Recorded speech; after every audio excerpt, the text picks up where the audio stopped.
topic of today's video is the only constant is change, which is something that I totally live by. It's actually even something that, as an example, I actually have on, if this focuses, I know it's trying to get to me, but I think it's point 2. It says, the only constant is change. I truthfully do live by that, and I think that if you believe that the only way that you'll be happy or content with things is that if things stay the same and things, don't move, stay static, I think unfortunately that's only going to lead to a little bit of heartache. I won't even lie. But one moment you're on top of the world, and then the next week you could be like, wow, things are not going so well. I really just do think that as long as you know that you're taking the actions necessary to get to the goal that you're trying to achieve, I think that's one of the most important things that you can remember. There's actually a great book. You guys have probably heard of this guy, Dale Carnegie, before.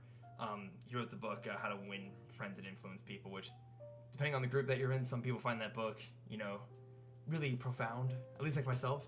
And some other people are like, wow, that's like a master manipulator book. But he has another book called How to Stop Worrying and Start Living. And I think one of the best quotes I ever heard from that book, and especially this is one of the things that actually pushed me more to actually make content in the first place, is that it kind of surrounds the whole idea that like nothing's really original, and that we're constantly just like saying things that have really already been said.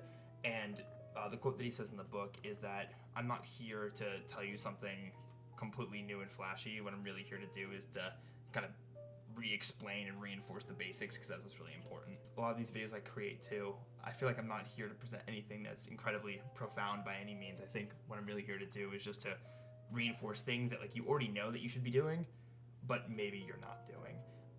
And even to myself, I feel like I can use these moments here too, where I'm just staring at the abyss of the camera to just at least reflect on some of the things that are going on in my own life, and maybe that can have a positive impact on yours by me sharing. When you have all these like turbulent factors, that being either, like you're really trying to improve, in the gym, you're really trying to improve your professional life, you're really trying to improve the way you communicate with each other, or how you work in a hobby like such as video creation on my side of things.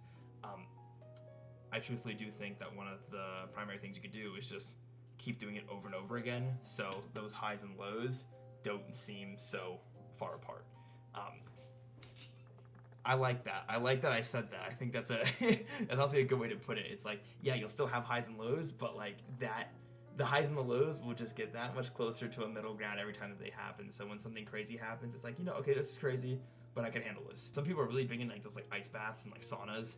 And funnily enough, I was talking to a buddy about this the other day, but what I was saying is that, because some people are like, oh, ice baths, like, they decrease, like, every, like, disease known to man in your body and stuff like that, and I don't know if I buy all of that, but I think what I do buy about doing stuff like ice baths and saunas and stuff like that is that it forces you to do something that is difficult and that requires a lot of friction to do.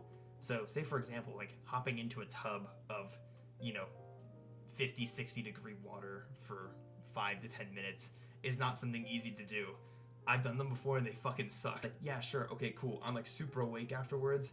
I feel like I maybe have like an early onset frostbite, like I'm not exactly certain, but what I can say without a shadow of a doubt is that me doing that made a lot of other things later that day or throughout the rest of the week not feel that bad in comparison.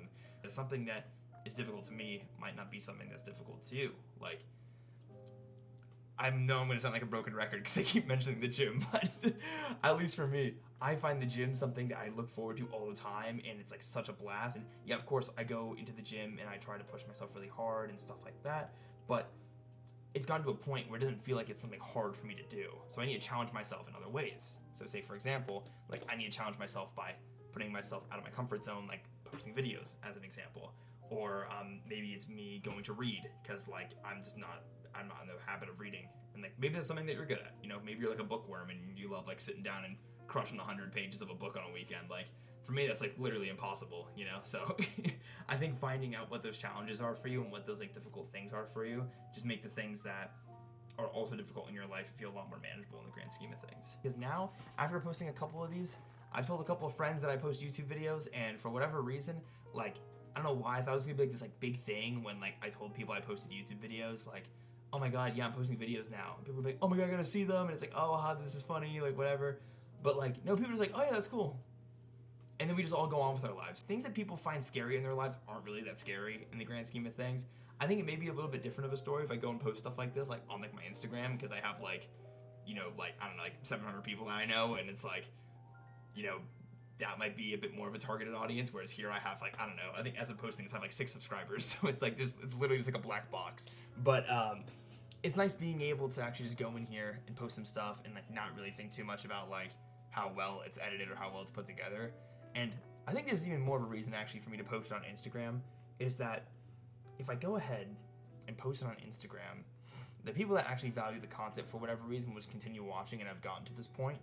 And if not, they would have clicked off the video already and they just won't watch it again. So maybe I need to do that. Thank you guys if you got this far. I don't even know if this part's going to be in the video. But yeah, we're done. Take it easy.